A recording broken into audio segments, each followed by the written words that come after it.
Hello friend, welcome to exam factory. General science सामान्य विज्ञान practice set की श्रृंखला 5 में आपका स्वागत है। ये 25 प्रश्नों की श्रृंखला होती है जिसमें मुख्य रूप से आपको फिजिक्स, केमिस्ट्री, बायोलॉजी, कंप्यूटर एवं एग्रीकल्चर से रिलेटेड क्वेश्चन को सेट किया गया है।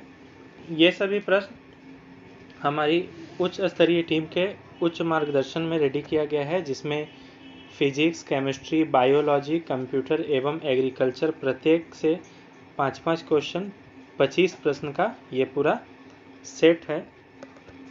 ये सभी क्वेश्चन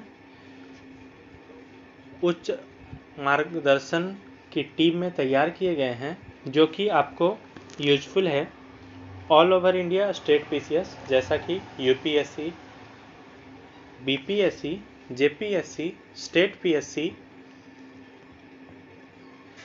एवं किसी भी स्टेट के पीसीएस के लिए, railway group D, NTPC, ALP, RRB से संबंधित सभी exam, SSC, JE, CHSL, CGL, MTS, stenographer एवं जीडी से संबंधित सभी exam, bank, PO, bank clerk, IBPS से रिलेटेड सभी एग्जाम एवं डिफेंस एंड ऑल।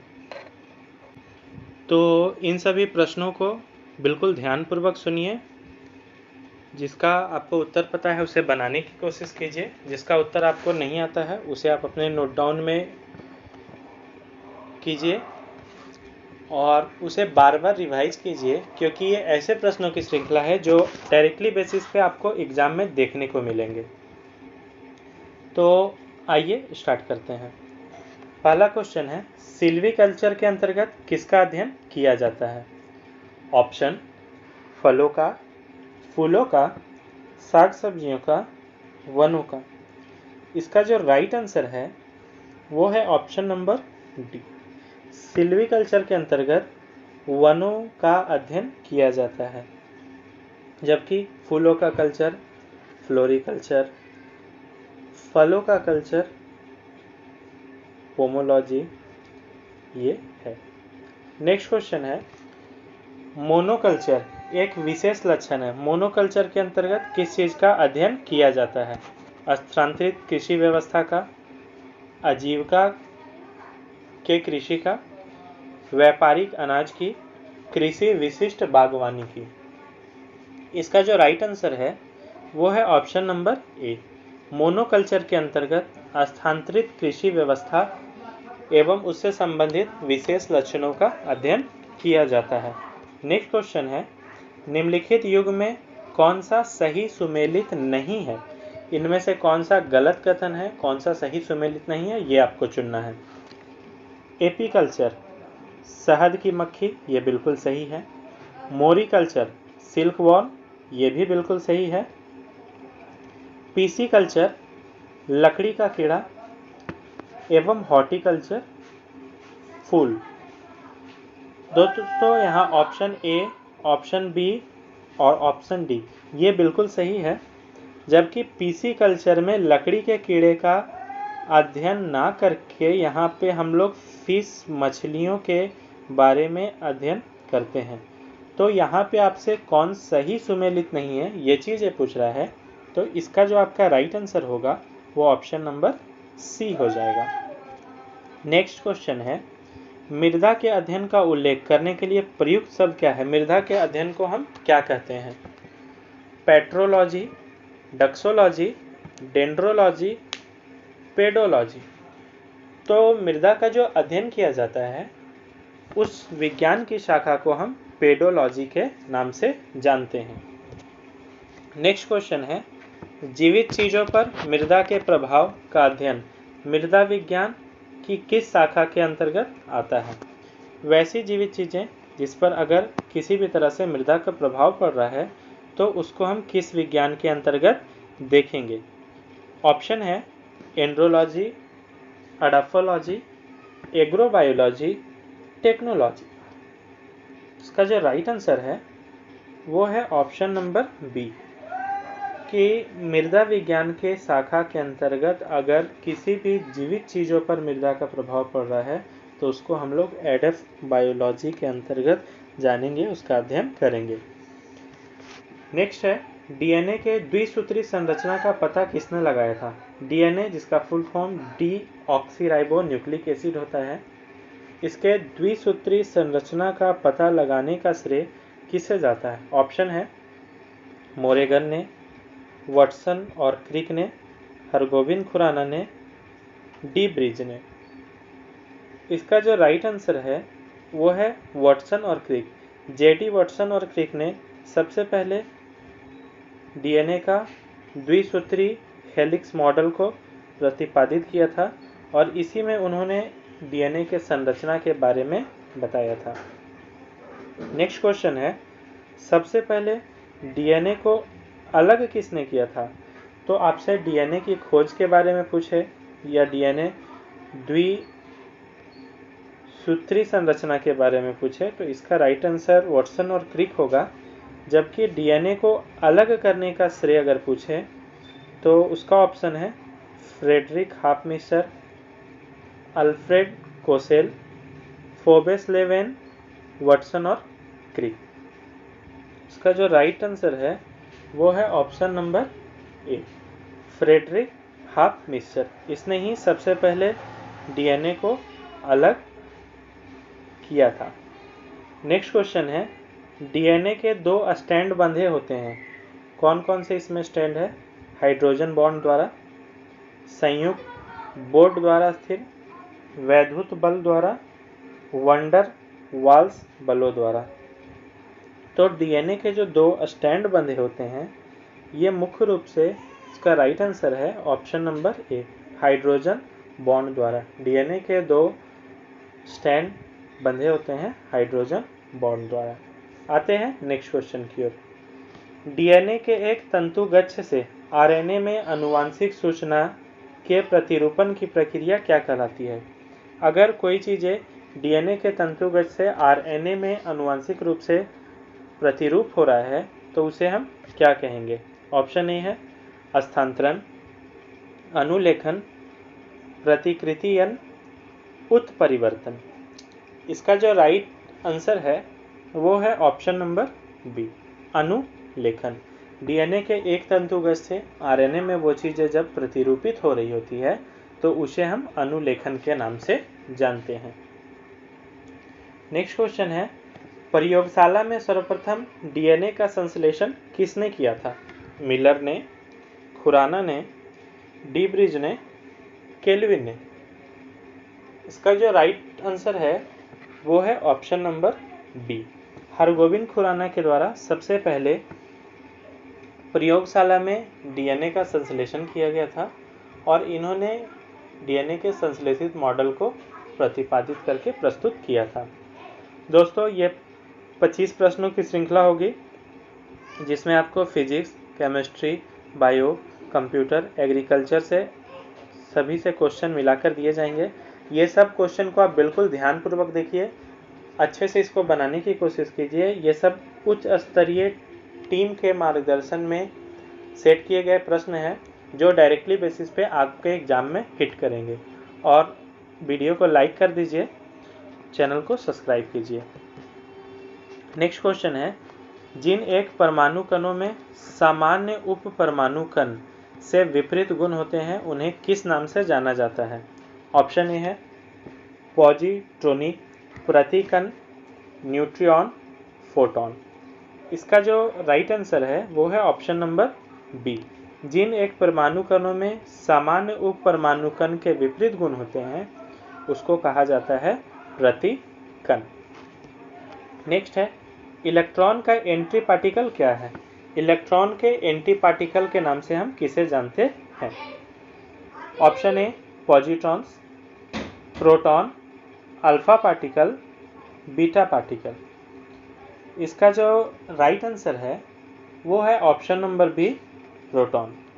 प्रोटॉन जो है वो इलेक्ट्रॉन का एंटी पार्टिकल होता है और प्रोटॉन का खोज की अगर हम बात करें तो इसकी खोज रदरफोर्ड ने की थी, जबकि इलेक्ट्रॉन का खोज जे थॉमसन ने किया था।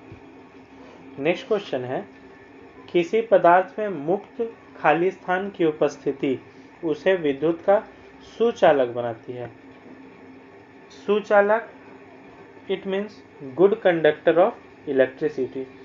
तो किसी भी पदार्थ में किस चीज़ की उपस्थिति उसको ये बताती है कि वो विद्युत का सुचालक है या कुचालक। इसका ऑप्शन है positive charge, electron, neutron, proton. Right answer है पॉजिटिव चार्ज। किसी भी पदार्थ में अगर पॉजिटिव चार्ज की उपस्थिति होगी तो वो इसे ये बताएगा कि वो विद्युत का सुचालक है या कुचालक। नेक्स्ट क्वेश्चन की ओर आते हैं, न्यूट्रॉन की खोज किसने की थी? ऑप्शन है Chadwick, Rutherford, Niels Bohr, Newton. आपका जो राइट आंसर है वो है ऑप्शन नंबर ए, न्यूट्रॉन की खोज चैडविक ने की थी। नेक्स्ट है, कंप्यूटर से यहाँ पर आपके लिए 5 प्रश्न आएंगे। स्टोरेज माध्यम की क्षमता इकाई है। ऑप्शन है बाइट, बीट, बग, घन मीटर। इसका जो राइट आंसर है वो है option number A, byte. Storage माध्यम की क्षमता इकाई क्या है? तो इसकी क्षमता इकाई बाइट होती है। नेक्स्ट क्वेश्चन है, कर्न बोसोन नाम का संबंध किससे है? JC Bose, SN Bose, Isaac Newton, Albert Einstein. दोस्तों, पदार्थ की मुख्य रूप से 5 अवस्था के बारे में मैंने आपको बताया है। फिजिक्स, केमिस्ट्री, अगर बायो में ये चीज़ों को देखें तो ये चीज़ों को उपयोग में लिया जाता है बार बार, जिसमें अवस्थाएं हैं सॉलिड, लिक्विड, गैस, प्लाज्मा एवं बोस आइंस्टीन। तो ये जो बोस आइंस्टीन है, ये इसका संबंध जो है वो एसएन बोस, सत्येंद्रनाथ बोस से है। नेक्स्ट क्वेश्चन है, 1 किलोबाइट बराबर होता है 1,00,000 बाइट, 1024 बाइट, 1,22 बाइट, 1022 बाइट। इसका जो राइट आंसर है वो है 1024 बाइट। 1 KB इक्वल टू अगर हम देखें तो 1 KB इक्वल टू 1024 बाइट होता है, और 1 बाइट इक्वल टू देखें तो 1 बाइट इक्वल टू 8 बीट होता है, और सबसे छोटी इकाई वो बीट ही होती है। नेक्स्ट है, कंप्यूटर आंकड़ों में अशुद्धि को क्या कहा जाता है? ऑप्शन ए है chief, option B Y, option C bug, option D beat. इसका जो राइट आंसर है वो है ऑप्शन सी बग। कंप्यूटर में जो अशुद्धियाँ आती है उन सभी अशुद्धियों को हम बग के नाम से जानते हैं। नेक्स्ट क्वेश्चन है, मेमोरी शब्द किससे संबंधित है?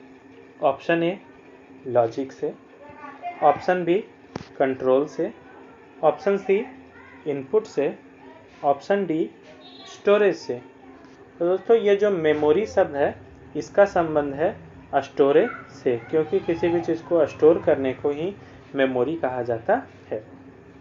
नेक्स्ट है, कंप्यूटर हार्डवेयर जो आंकड़ों को बहुत अधिक मात्रा का भंडारण करता है क्या कहलाता है?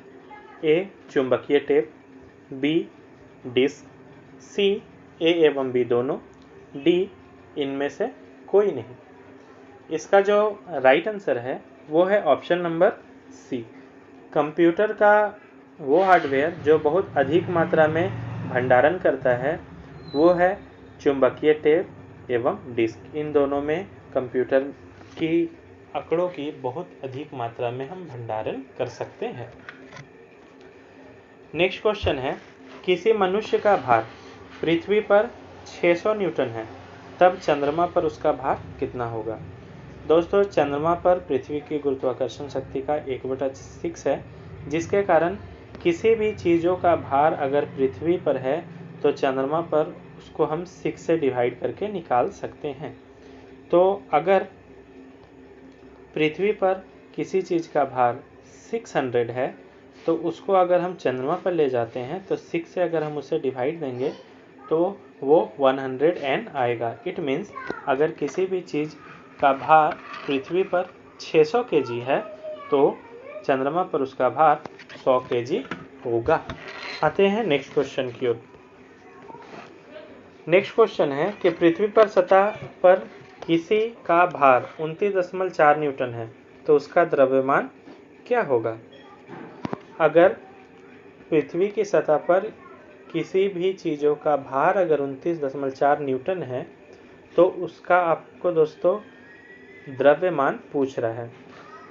तो द्रव्यमान निकालने के लिए हम क्या करते हैं, इसको जो न्यूटन्स हैं उन सभी से मोस्टली इसे हम डिवाइड देते हैं। 1 न्यूटन इक्वल टू 9.8 होता है kg। तो मोस्टली अगर इसका अप्रॉक्सीमेटली में आंसर देखा जाए तो इसका आंसर जो है वो ऑप्शन नंबर बी होगा, 3 kg। नेक्स्ट क्वेश्चन है, एक अंतरिक्ष यात्री पृथ्वी तल की तुलना में चंद्रमा तल पर अधिक ऊंची छलांग लगा सकता है क्योंकि वह। ऑप्शन है, चंद्रमा का पर भारहीन होता है, चंद्रमा पर कोई वातावरण नहीं है, चंद्रमा पर गुरुत्वाकर्षण बल पृथ्वी की तुलना में अल्प है, डी चंद्रमा पृथ्वी से छोटा है। इसका जो राइट आंसर है वो ऑप्शन नंबर सी है। चंद्रमा पर गुरुत्वाकर्षण बल पृथ्वी की तुलना में अल्प होता है जिसके कारण कोई भी व्यक्ति पृथ्वी की तुलना में चंद्रमा पर पृथ्वी से अधिक ऊंची छलांग लगा सकता है। नेक्स्ट क्वेश्चन है, 1 kg राशि का वजन है। तो 1 kg राशि का वजन अगर हम न्यूटन में देखें तो मोस्टली ये 9.8 न्यूटन होता है। 1 kg इक्वल टू 9.8 न्यूटन। आते हैं नेक्स्ट क्वेश्चन की ओर। जड़त्व आघूर्ण व कोणीय त्वरण का गुणनफल होता है। तो जो जड़त्व आघूर्ण है और जो हमारा कोणीय त्वरण है, इन दोनों के अगर हम गुणनफल को ज्ञात करें तो क्या होगा। ऑप्शन ए बल, बी टॉर्क, सी कार्य, डी कोणीय संवेग। इसका जो राइट आंसर है वो है ऑप्शन नंबर बी टॉर्क। जड़त्व आघूर्ण व कोणीय त्वरण इन दोनों का गुणनफल टॉर्क है। तो ये था दोस्तों हमारा 25 प्रश्नों का श्रृंखला जिसमें मैंने आपको फिजिक्स, केमिस्ट्री, बायोलॉजी, कंप्यूटर एवं एग्रीकल्चर से संबंधित 5-5 प्रश्न करवाए। दोस्तों अगर अभी तक आपने हमारे चैनल को सब्सक्राइब नहीं किया है तो प्लीज़ चैनल को सब्सक्राइब करें, वीडियो को लाइक करें। आपके पास जितने भी Facebook, WhatsApp, Instagram, Telegram group हैं उनमें से इस वीडियो को शेयर करें, ज़्यादा से ज़्यादा लोगों तक पहुंचाएं। क्योंकि अगर आप हमारी मदद करने के लिए रेडी होंगे तो हम और हमारी टीम का मनोबल बढ़ेगा। हम और भी ज़्यादा मेहनत से आपके लिए अच्छे वीडियो लेकर आएंगे जो तरह तरह के कम्पिटिटिव एग्ज़ाम में आपके लिए कारगर सिद्ध होगा एवं आपकी सफलता का मूल मंत्र बनेगा। Thank you for watching exam factory. करो तैयारी जीत की।